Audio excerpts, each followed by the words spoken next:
할렐루야. 오늘 또 예배하는 저와 여러분 가운데 성령이 역사하기 원합니다. 성령을 통해서 주의 음성을 들을 수 있기 원하고 하나님의 영광을 보는 귀한 시간, 은혜의 시간, 축복받는 시간 되시기를 예수 그리스도의 이름으로 축원합니다. 예수님은 사람의 겉모습을 보시지 않고 중심을 보신다라고 지난주 말씀을 드렸습니다. 그렇기 때문에 스스로 예수님을 따르고자 하였던 서기관의 요청은 거절하신 반면 죄인 취급을 받았던 세리 마태는 놀랍게 예수님의 제자로 불러주셨던 것 또한 우리가 함께 말씀을 나누고 또 들었습니다. 이러한 예수님의 태도에 대해 바리새인들은 비판합니다. 그때 예수님께서 말씀하시기를 병든 자에게는 의사가 필요하다는 것, 그리고 예수님은 긍휼을 원하시며 죄인을 부르러 오셨다라는 진리를 선포하시고 가르쳐 주셨습니다.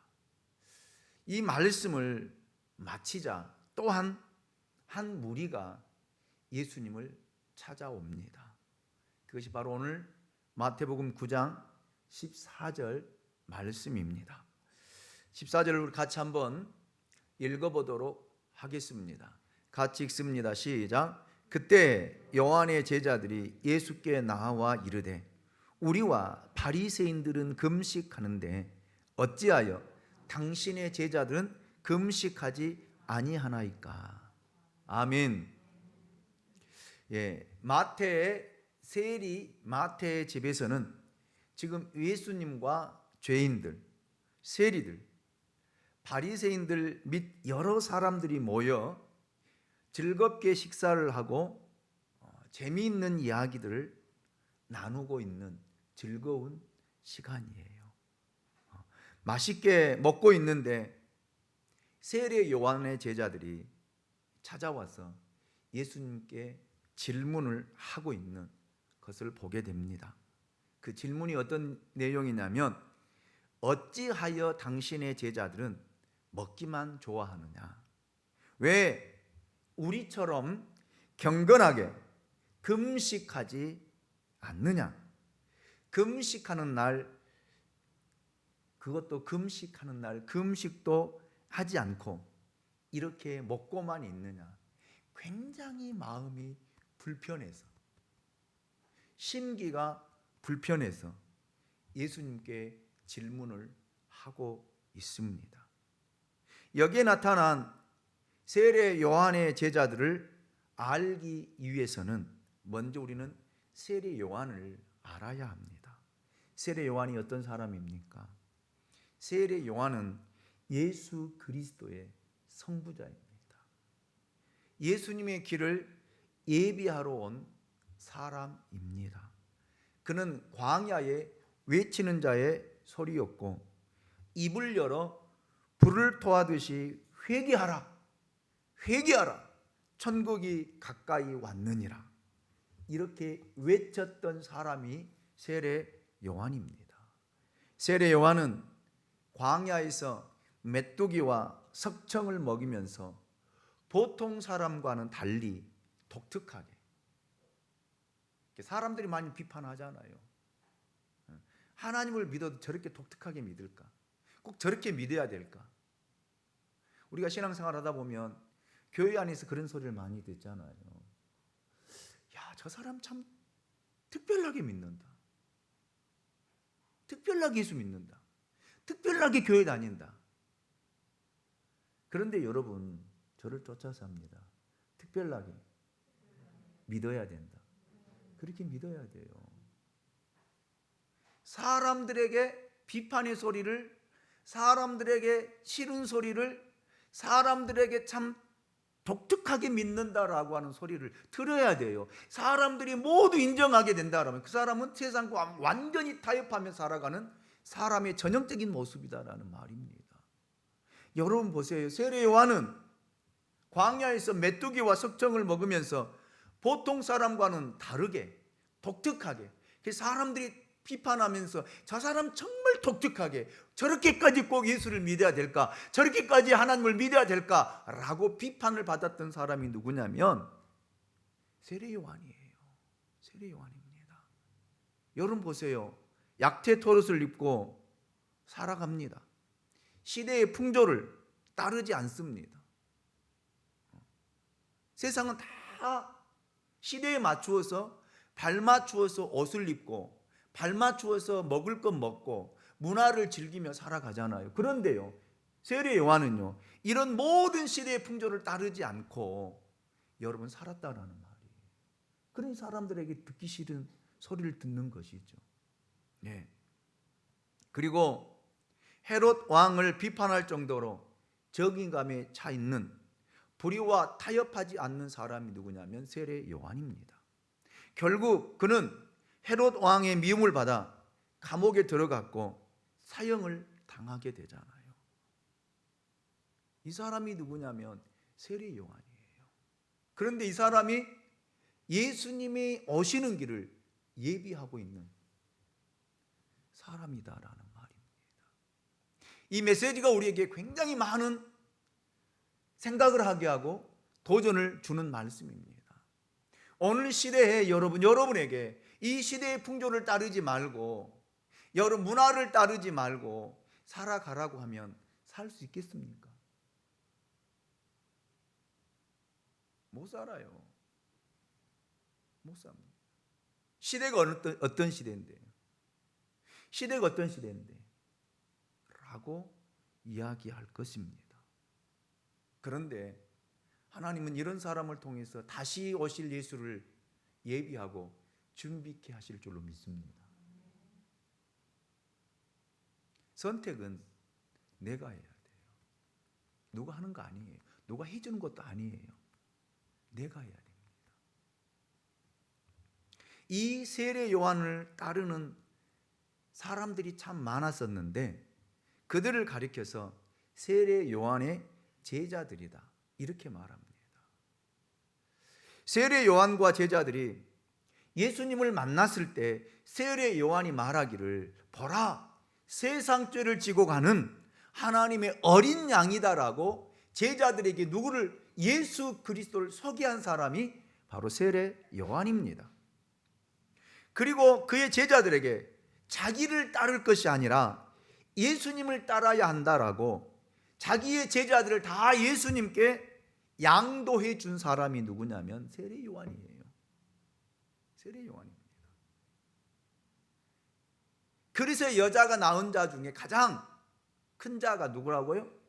세례 요한이라고 예수님께서 말씀하셨던 것 또한 기억하실 것입니다. 저는 여러분에게 오늘 이 말씀을 선포하고 싶습니다. 예수를 믿되 여러분 바르게 믿읍시다. 온전하게 믿읍시다. 건성건성 문의만 내고 형식만 갖추어서 교회 다니는 사람이 되지 않기를 원합니다. 진짜 그리스도인이 되어야 될 거 아니겠습니까? 정교인 되어서 뭐 하게 해요? 수만 채워주는 사람 되어서 뭐 하게 해요? 예수님 오실 때에 나는 너를 모른다라고 예수님이 말씀하신다라면 이보다 더 난감한 일이 어디 있겠습니까? 이보다 더 불행한 일이 어디 있겠습니까? 그렇잖아요. 나는 내 나름대로 교회를 다니고 내 나름대로 예수를 믿었다라고 생각하고 예수를 따랐는데 예수님이 말씀하시기를 나는 너를 모른다라고 예수님이 말씀하신다라면 이보다 더 난감한 것이 어디 있겠느냐 말이에요. 이보다 더 불쌍한 사람이 어디 있겠느냐라는 말입니다. 그렇기 때문에 예수를 바르게 믿어야 돼요. 진실되게 믿어야 됩니다. 정직하게 믿어야 됩니다. 아멘입니까? 아멘입니까? 진짜 그리스도인 되십시오. 아멘. 네. 세례 요한이 진짜 그리스도인이에요. 진짜 믿음의 사람이었다라는 말입니다. 예. 그 세례 요한의 제자들이, 세례 요한에게 배운 그 제자들이 지금 예수님을 찾아온 것입니다. 와서 보니까 여러분, 죄인들과 함께 식사를 하고 떠들고 웃고 이야기하는 모습 보니까 너무너무 속상한 거예요. 너무너무 속상한 거예요. 그래서 정말 못마땅했거든요. 그래서 예수님이 찢는 소리 한 거예요. 예수여, 예수여, 어찌하여 당신의 제자들은 금식하지 아니하나이까? 이렇게 찢는 소리 한 거예요. 왜 그렇게 먹고 떠들고 이야기하고 웃느냐라는 말이거든요. 지금 시대가 어느 시대인데? 사람의 마음이 불편하면요, 여러 사람들이 모여서 막 먹고 즐기고 웃으면요, 굉장히 속이 뒤틀리거든요. 그래서 찢는 소리 하거든요. 우리도 그러잖아요. 교회 와 나는 좀 마음이 상해서, 마음이 불편해서 기도하러 교회 왔는데 식당에서 모여가지고 막 깔깔깔깔깔깔깔깔깔깔 웃고 먹고 즐기고 있으면 마음이 확 상하거든요.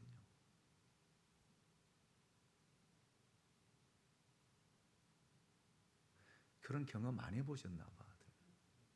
응? 여러분 직장에서 일이 잘 안 돼서 마음이 상해가지고 굉장히 마음이 불편해서 집에 들어왔는데 가족 식구들이 모여가지고 피자 시켜놓고 피자 먹으면서 떠들고 이야기하고 있으면 좋아요? 저 인간들이 내 속도 모르고 저들은 저렇게 있고 나는 죽으라고 나가서 일하고 고생하고 이렇게 들어오는데 그것도 모르고 저렇게 웃고 떠들고 이야기한다라면 속이 뒤틀리거든요. 그럴 때 찢는 소리 확 던져버리거든요. 그 상태로 생각하면 돼요. 그 상태로. 이때 예수님께서 세 가지로 답변을 해 주십니다. 예수님께서 바리새인들의 질문에는요, 세상에 오신 본질에 대해서 말씀해 주신 반면, 세례 요한의 제자들이 질문하는 그 질문에는 믿음의 본질에 대해서 말씀해 주신 것들을 엿볼 수가 있습니다. 예수님은 마태복음 6장에서 금식에 대한 말씀을 이미 하셨거든요. 즉 믿음이란 본질을 표현해 주는 세 가지 행위가 있는데 그게 뭐라 그랬어요? 기억해 보십시오. 뭐예요?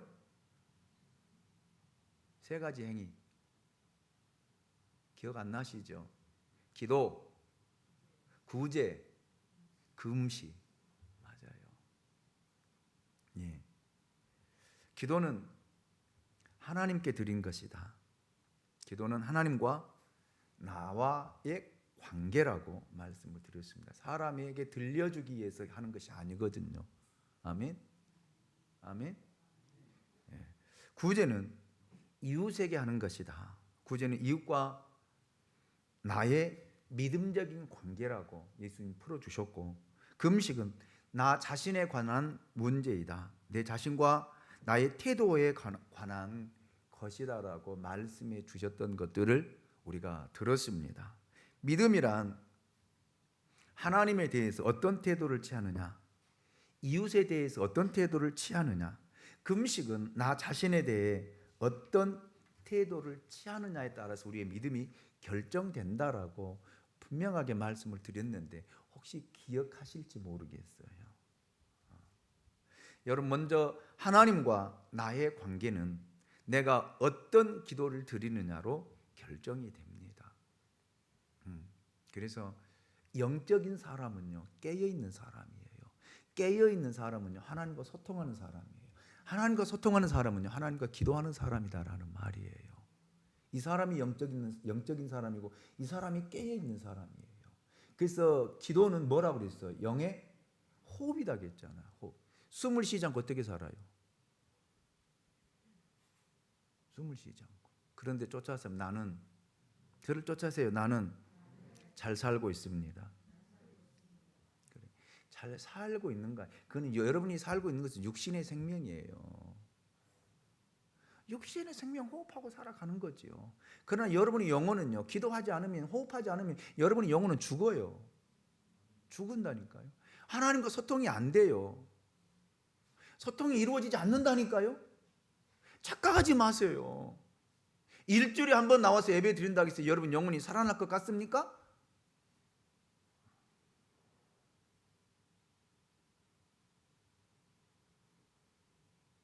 우리는 영적인 존재거든요. 아멘입니까? 그래서 매일매일 순간순간마다 하나님과 영적인 소통을 하고 호흡해야 여러분 우리가 영이 살아있는 거예요. 아멘입니까? 아멘입니까? 예. 이 기도를 예수님은 사람에게 보이려고 기도하지 말라라고 말씀하셨습니다. 중언부언하지 말라. 이방인들처럼 어떤 신에게 이야기하고 어떤 신에게 기도하는 것처럼 하지 말라라고 말씀하셨습니다. 골방에 들어가서 은밀히 보시는 하나님께 기도하는 것이 진짜 기도라고 여러분 말씀을 드렸습니다. 기억하시죠? 구제에 대해서 예수님께서는 오른손이 구제하는 것을 왼손이 모르게 하라라고 말씀해 주셨습니다. 구제할 때 나팔 불지 말고 은밀하게 하라는 거예요. 이것은 이웃을 향한 믿음의 태도라고 말씀하셨습니다. 그래서 구제하고 잊어버리라고 했잖아요. 그런데 우리는 안 잊어버려요. 내가 언제 어느 때 이렇게 했다라고 꼭 이야기하거든요. 그거는요 하나님께 드린 것이 아니라 누구에게 한 거예요? 사람에게 한 거예요. 아무 소용이 없어요. 그런데 받는 사람은요 기억하거든요. 제가 어느 때 어려웠을 때 이런 도움을 받았다라고. 근데 우리는 잊어버려야 돼. 제가 그런 일도 했나요? 저 몰라요. 이렇게 되어야 돼. 이거 진짜 구제예요. 그런데 우리는요 2021년 10월 며칠 내가 얼마를 이렇게 했다라고. 그거는 구제가 아니에요. 구제가 아니에요. 이런 구제는 하나님 받지 않으신다라는 말입니다. 여러분 우리는 잊어버려도 누가 기억하고 계셔요? 하나님이 기억하고 계신다는 사실을 꼭 여러분 기억하시기 바랍니다. 금식에 대해서도 말씀하셨습니다. 금식할 때 외식하는 자와 같이 슬픈 기색을 하거나 얼굴을 흉하게 하지 말라. 오히려 금식할 때에는 머리에 기름을 바르고 얼굴을 깨끗이 씻으라. 몸을 단정하게 하여 사람들이 금식을 하는지 안 하는지 모르게 하라. 예수님께서는 결국 금식은 나 자신의 문제라고 이렇게 말씀해 주셨거든요.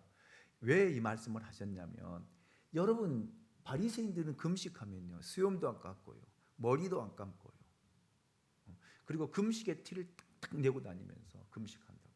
사람들이 야, 저 사람 금식하는구나. 대단하다. 위대하다. 참 존경할 만하다. 참 믿음이 좋다라고 이 소리 듣고 싶었어요.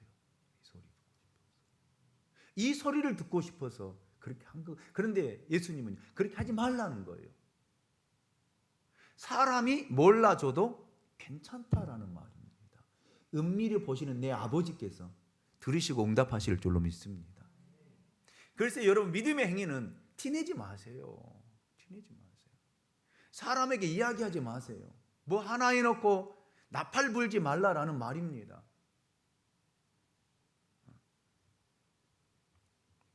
그래서 이 세 가지 경우를 종합해 주는 말씀이 바로 마태복음 6장 1절입니다. 우리 같이 한번 읽어보시길 원합니다. 같이 읽습니다. 6장 1절 같이 읽습니다. 시작.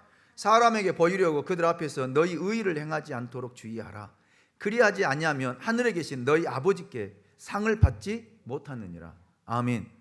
이것이 믿음의 요점입니다. 믿음의 핵심이에요. 그러나 우리는 사람이 있거든요.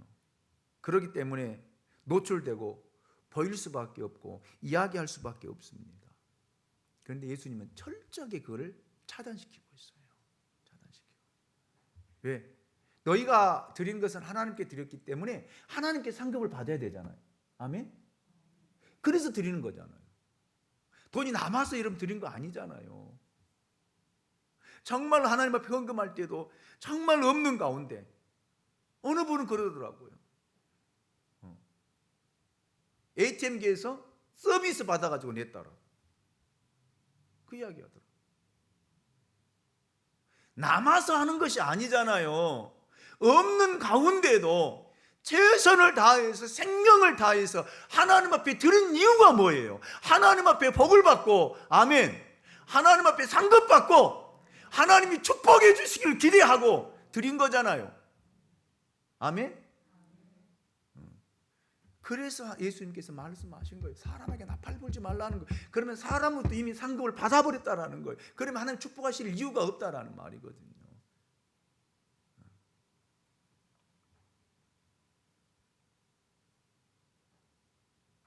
그래서 여러분, 사람에게 보이지 마세요.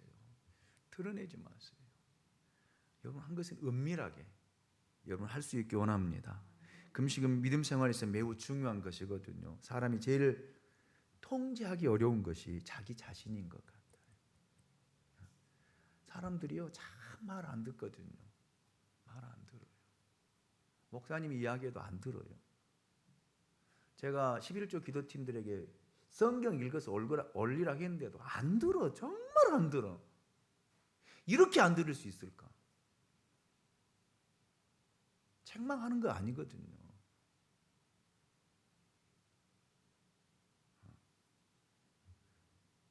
한 주간 성경기 풀하게 해도 안 풀어요. 자기 자신의 주관이 너무 강해. 자기 자신이 전부인 줄 알아요. 그리고 우리는 그렇게 이야기해요. 나를 비운다고, 나를 버린다고, 나를 포매시킨다고. 천만의 말씀이거든요. 립서비스 하지 마세요. 립서비스. 하지도 못하면서 그렇게 한다고.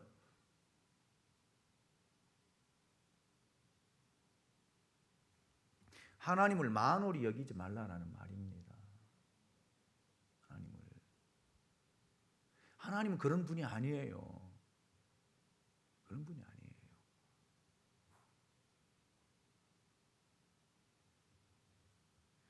그래서 자기 자신을 이기는 것이 정말 어려운 거예요. 자기 자신을 부인하는 것이 어려운 거예요. 자기 자신을 죽이는 것이 어려운 거예요. 날마다 바울처럼 나는 십자가에 죽노라라고 여러분 고백하며 그렇게 사는 삶이 얼마나 힘든 것인지를 우리가 깨닫잖아요. 어려운 거예요. 나를 자신을 버리고 나를 부인하고 살아간다는 것이 얼마나 어려운 것입니까? 하나님의 말씀대로 순종하며 말씀대로 살아간다는 것이 얼마나 힘들고 어려운 일입니까? 그래서 좁은 문으로 들어가고 좁은 길을 걸어가는 것이 얼마나 어렵냐라는 말이에요.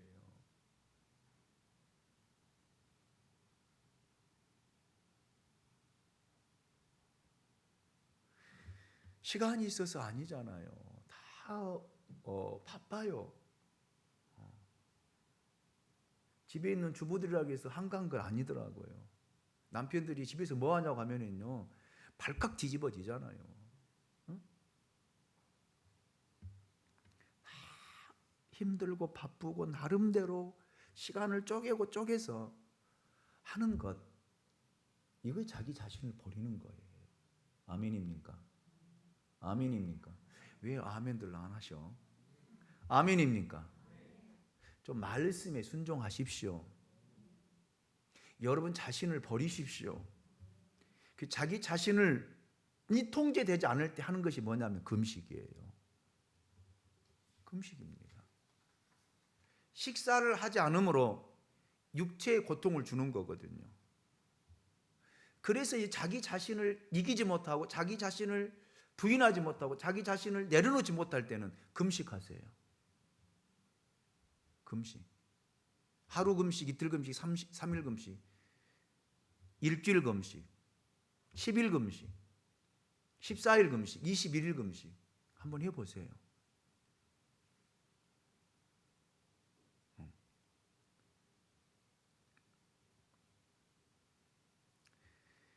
이런 가운데 예수님께서는 잘못된 금식에 대해서 경고하셨습니다. 그것은 형식의 문제가 아니라 내용의 문제입니다. 모든 믿음의 문제가 다 그렇다는 것이죠. 형식을 어떻게 취하느냐보다 더 중요한 것은 동기가 무엇이며 그 내용이 무엇이냐라는 거거든요. 아무리 아름답고 완벽한 믿음 생활을 한다 할지라도 동기가 순수하거나 순수하지 못하고 이기적일 때 예수님은 그런 기도나 구제, 금식은 받지 않으신다라는 그런 말씀입니다. 그래서 여러분 정말 하나님 앞에 여러분의 믿음의 행위 세 가지 말씀드렸잖아요. 뭐예요? 기도, 구제, 금식. 이 세 가지를 통해서 우리의 믿음이 성장하고 자라가는 거예요. 아멘.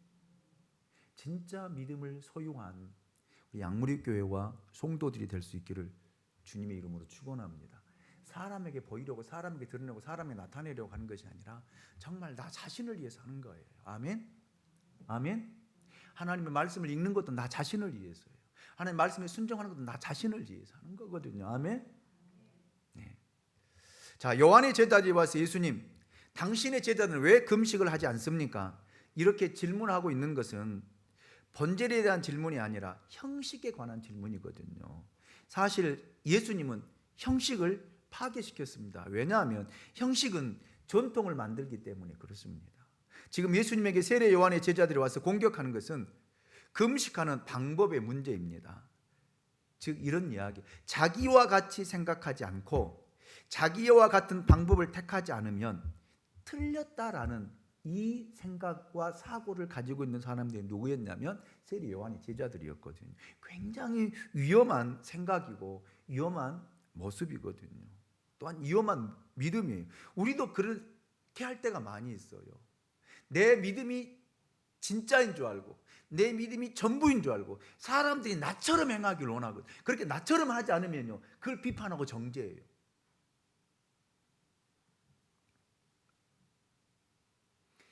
굉장히 위험한 믿음입니다. 그는 오만과 교만이에요. 예. 형태의 문제를 가지고 사람을 구분하거나 사람을 비판해서는 안 된다는 것이 중요한 것은 중심이거든요. 여기 세례 요한의 제자들은 자기들과 같은 방식으로 하지 않는다고, 금식하지 않는다고 예수님을 비판하고 있잖아요. 예수님의 제자들을 비판하고 있잖아요. 세례 요한의 제자들의 이 오만과 편견이 바로 여기에 있습니다. 형식인 제도나 전통이 갖는 오류라는 말이에요. 편견 중에서 가장 무서운 편견은 믿음의 편견입니다. 이걸 알아야 돼요. 예수님은 이러한 믿음적인 편견이나 전통, 형식이 아니라 그 사람의 마음속 깊은 곳에 무엇이 있는가, 어떤 생각을 하는가에 관심이 있으시다라는 말이거든요. 아멘. 그래서 우리가 어떤 생각을 하고 있느냐,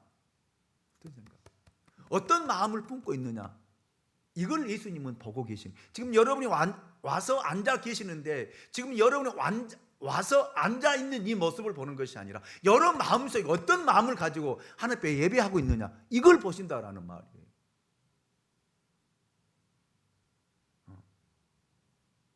옷 잘 입고 옷 깨끗하게 입고 화장하고 예쁘게 앉아서 예배 드리는 이 모습을 보는 것이 아니다라는 말입니다. 여러분이 지금 어떤 마음을 가지고 어떤 자세를 가지고 하나님을 만나고자 하나님을 예배하고 있느냐, 이걸 예수님은 보시고 여러분 만나 주신다라는 그 말이에요. 아멘입니까? 세례 요한의 제자들의 질문에 대해서 예수님은 세 가지로 답변해 주십니다. 첫 번째 답변은 15절이에요. 15절을 같이 읽습니다. 15절입니다. 시작. 예수께서 그들에게 이르시되 혼인집 손님들과 신랑과 함께 있을 동안에 슬퍼할 수 있느냐? 그러나 신랑을 빼앗길 날이 이르리니 그때는 금식할 것이니라. 아멘. 금식을 왜 안 하느냐의 질문에 예수님은 금식 자체를 부인한 것이 아닙니다. 금식할 때가 있고 안 할 때가 있다라고 가르쳐 주신 거예요. 여러분, 참 믿음 있는 사람들은 시간과 때와 시대를 분별할 줄 아는 사람들이에요. 지금의 때가 어느 때인가? 지금이 기도할 때인가? 지금이 은혜 받을 만한 때인가? 지금이 구원의 날인가? 이 때를 안다라는 말입니다. 이 사람이 믿음의 사람이에요. 이걸 모르면요, 믿음의 사람이 될 수가 없는 거죠. 왜요? 지금이 어느 때예요? 한번 물어봅시다. 지금이 어느 때예요? 아니, 지금이 어느 때냐니까요. 모르니까 그냥 사는 거예요. 지금이 어느 때입니까? 만물의 마지막 때예요. 주님 오실 날 멀지 않았습니다. 아멘입니까?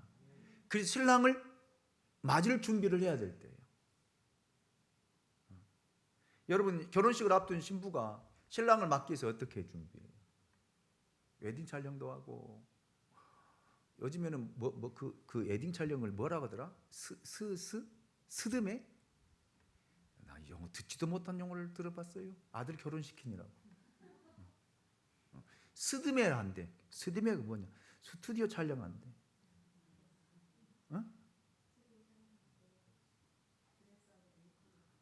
스튜디오 촬영할 때 드레스와 메이크업을 받는 것을 요약해서 스드메라고 한다고 하더라고. 참 별 희한한 말도 다 들어봐요. 어려워요.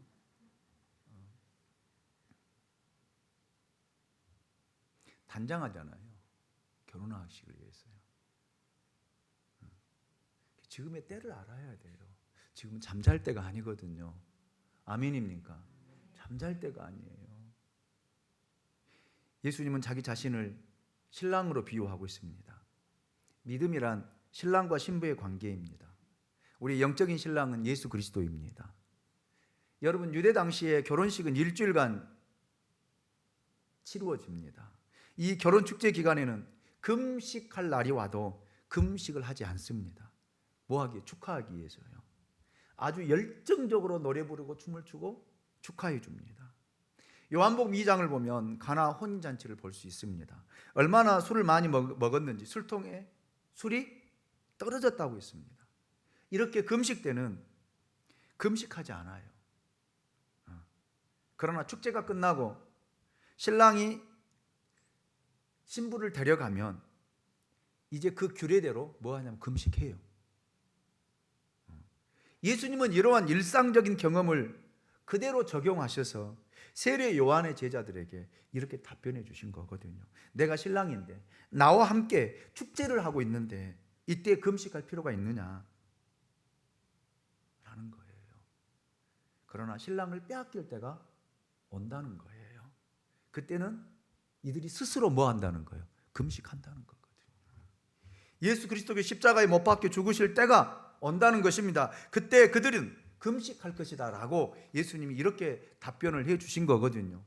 예수님의 요점은 이렇습니다. 나와 함께 있을 때에는 금식할 필요가 없다. 기뻐하고 즐거워하고 감격하고 음식을 먹고 축제를 즐기는 것. 나와 함께 있을 때는 슬픈 기색을 띠지 말라라는 말이거든요.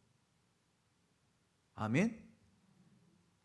예수님과 함께 있는데 여러분 슬퍼할 이유가 뭐가 있어요? 근심할 이유가 뭐가 있습니까? 걱정할 이유가 뭐가 있습니까? 그래서 예배 드릴 때 인상 좀 쓰지 마시고 웃으면서 드리십시오. 신랑이 함께 하고 있는데 뭐가 걱정이세요? 아멘. 세상의 모든 짐은 자기 혼자 다 짊어지고 있어요. 교회 와서 보면.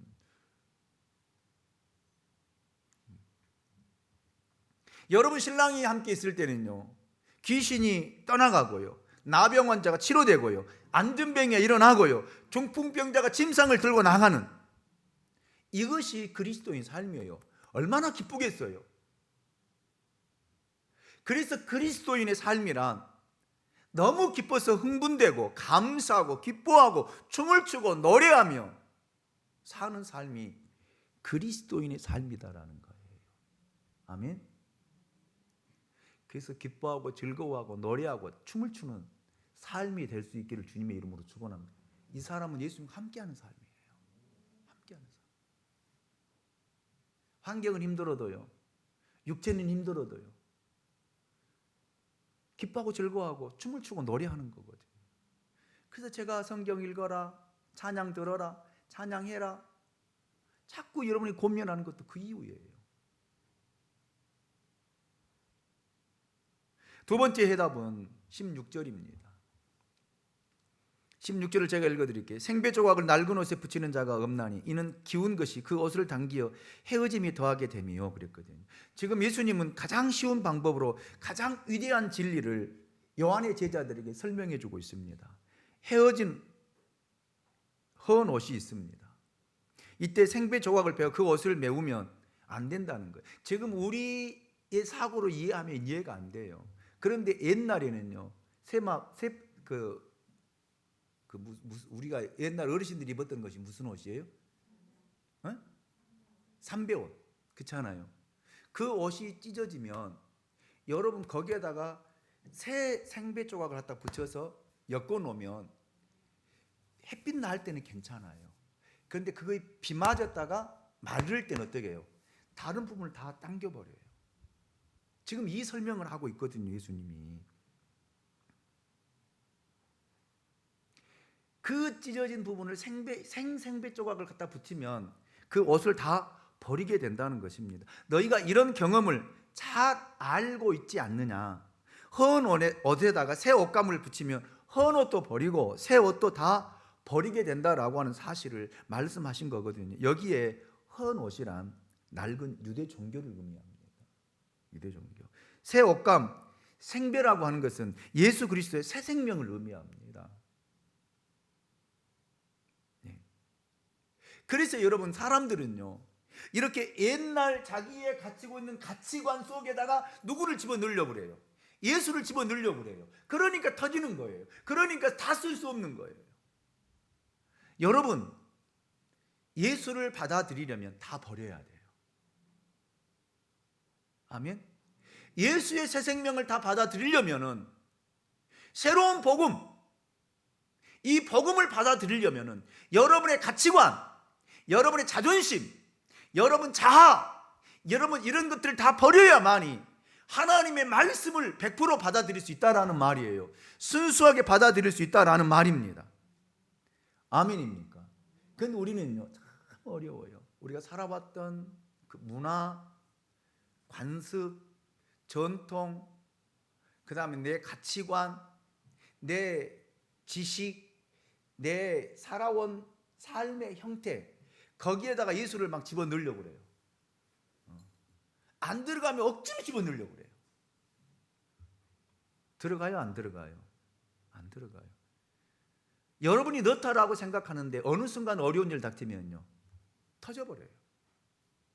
그러잖아요. 햇빛 쨍쨍 날 때는 괜찮다니까요. 좋은 일 있을 때는 괜찮아요.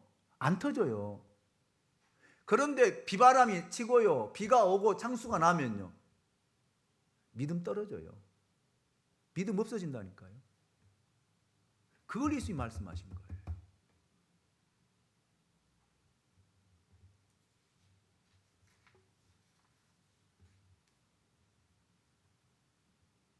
이 말씀을 통해 예수님 우리 주시고자 하는 말씀은 옛 형식을 버리고 믿음의 옷을 입으라는 것입니다. 기우지 말라는 거예요. 담지 말라는 거예요. 비우고 담으라는 거예요. 아멘입니까? 성품이 변화되어야 된다는 것입니다. 새롭게 변화되는 것입니다. 본질이 변하는 것입니다. 발전한 거 아니에요. 물이 변화해 포도주가 되는 것입니다. 그래서 너희들이 가지고 있던 생각, 너희들이 가지고 있는 전통, 너희들이 가지고 있는 전례, 이거 다 버리라는 거예요. 그리고 예수를 받아들이라는, 새 생명을 받아들이라는 것입니다. 아멘입니까? 그래야만 그 새 생명이 풍성한 열매를 맺는 거예요. 그래야만 예수로 인해서 기뻐하고 즐거워하고 춤을 추고 노래할 수 있다는 말입니다. 아멘입니까? 저는 오늘 저와 여러분에게 이렇게 선포합니다. 여러분, 버리십시오. 비우십시오. 예수를 담으세요. 세 번째 답은 17절입니다. 새 포도주를 낡은 가죽 부대에 넣지 아니하나니 그렇게 하면 부대가 터져 포도주도 쏟아지고 부대도 버리게 됨이라. 새 포도주는 새 부대에 넣어야 둘이 다 보존되느니라. 예수님의 이 말씀 가운데에는 아주 혁명적인 말씀이거든요. 새 술은 새 부대에 담아야 된다는 것이거든요. 여러분, 발효작용이 아직 끝나지 않는 새 술을 흠 부대에 담아두면 이 술이 발효됨에 따라서 그 부대는 터지고 맙니다. 쓸 수가 없습니다. 새 술은 탄력성이 강한 새 부대에 넣어야 오래 보존할 수 있고 간직할 수 있다라고 합니다. 그러면 새 부대란 바로 거듭나서 새로 태어난 우리 자신을 의미합니다. 예수로 말미암아 거듭난 내 자신을 의미해요. 그러면 세술은 뭡니까? 세술은 뭐예요? 고린도전서 11장 25절에 보면 바울이 이렇게 이야기하고 있습니다. 19에 또한 그와 같이 잔을 가지시고 이르시되 이 잔은 내 피로 세운 새 언약이니 이것을 행하여 마실 때마다 나를 기념하라 하셨으니, 여기에 보면 세술은 예수님의 피로 세운 새 언약이라고 할 수 있습니다. 새 언약이에요. 그리고 사도행전 2장 13절에 보면 성령 충만한 제자들을 가리켜서 사람들이 이렇게 조롱했습니다. 또 어떤 이들은 조롱하여 이르되 그들이 세술에 취하였도다 하더라. 여기 세술이란 영원한 생명을 주신 예수 그리스도를 의미합니다. 근데 딱 한마디로 말하면 누구라는 거예요? 예수라는 거예요. 세술은 누구예요? 예수예요. 그러면 부대는 누구입니까? 나 자신이거든요. 그러면 예수를 내 안에 담으려면 내가 뭐가 되어야 된다는 거예요? 새 부대가 되어야 된다는 거예요. 옛 생각, 옛 사고, 옛 경험, 이런 습관, 관습 속에다가 예수를 넣으면 터져버린다는 것입니다. 아멘입니까?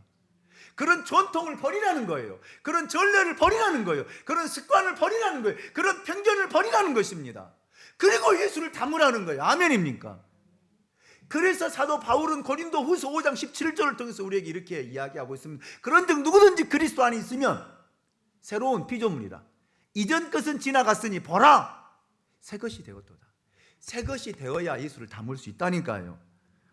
아멘입니까?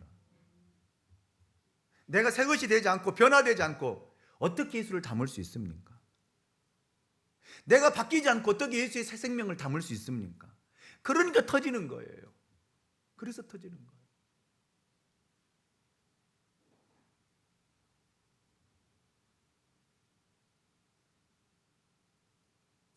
여러분, 어둠을 몰아내지 않고 어떻게 빛이 비출 수 있습니까? 예수님은 뭐라고 해서 나는 생명의 빛이라고 했잖아요. 그 생명의 빛이 내 안에 들어오려면 내 안에 있는 모든 어두움들을 다 몰아내야 돼요. 아멘입니까? 여러분, 새 술은 새 부대에 넣어야 됩니다. 이 사람을 가리켜 거듭난 사람이다, 이렇게 이야기해요.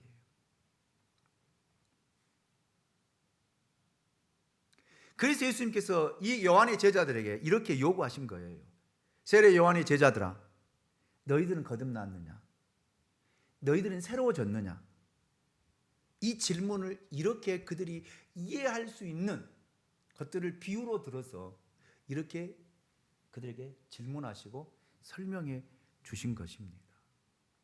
예수님은 오늘 우리에게 동일하게 이런 질문을 하십니다. 너희들은 거듭났느냐? 너희들은 거듭났느냐? 그리고 그 예수를 새 부대에 담았느냐? 새 생명을 담았느냐? 이것을 여러분에게 질문하고 계십니다.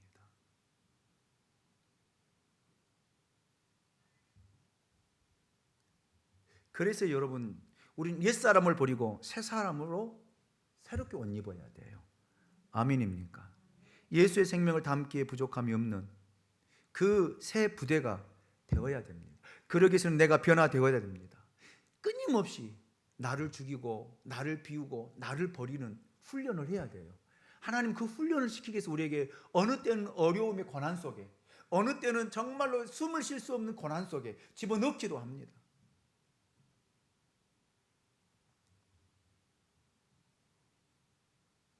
우리 양무리 교회가 새롭게 변화되어야 됩니다. 교회가 옛날 전통 그대로 가지고 있으면 교회는 죽습니다. 시대에 따라 형식을 바꾸지 않으면 그 내용이 죽습니다. 그래서 교회는 날마다 새로워져야 돼요. 아멘입니까? 그래야만이 예수를 담을 수 있습니다. 이 양무리 교회에다가 예수를 담아야 돼요. 아멘입니까? 예수를 담아야 돼요. 그러기 위해서는 새 부대가 되어야 됩니다. 그래서 한 사람 한 사람, 저와 여러분이 새로운 부대가 되어야 돼요. 아멘입니까? 내가 변해야 된다, 변화되어야 된다는 것입니다. 나의 옛 성품이 깨어져야 돼요. 옛 성품이. 새술이신 예수 그리스도를 담기 위해서요, 변화되기 위해서요, 내 자신이 거듭나야 된다라는 사실입니다. 여러분, 오늘 저와 여러분이 이렇게 거듭나기 원합니다. 변화되기 원합니다. 새로워지기 원합니다. 왜? 예수를 닮기 위해서요. 예수를 닮은 사람은요, 기뻐하고 즐거워하고 노래하고 춤을 춥니다. 이 시간에 여러분 다시 한번 여러분 자신을 돌아볼 수 있기 원합니다. 내 삶은, 내 믿음의 생활은 어떤 생활인가? 정말 기뻐하고 즐거워하고 감사하고 감격하고 감동하고 노래하고 춤을 추며 사는 삶인지, 아니면 나를 비우지 못하고 예수를 담아서 비가 오고 햇빛이 나서 그 부대가 터져버려서 예수는 온데간데 없이 사라지지 않았는가? 한번 돌아볼 수 있는 저와 여러분이 될 수 있기 원합니다. 여러분, 새 술은 새 부대에 담아야 됩니다. 기도합니다. 우리를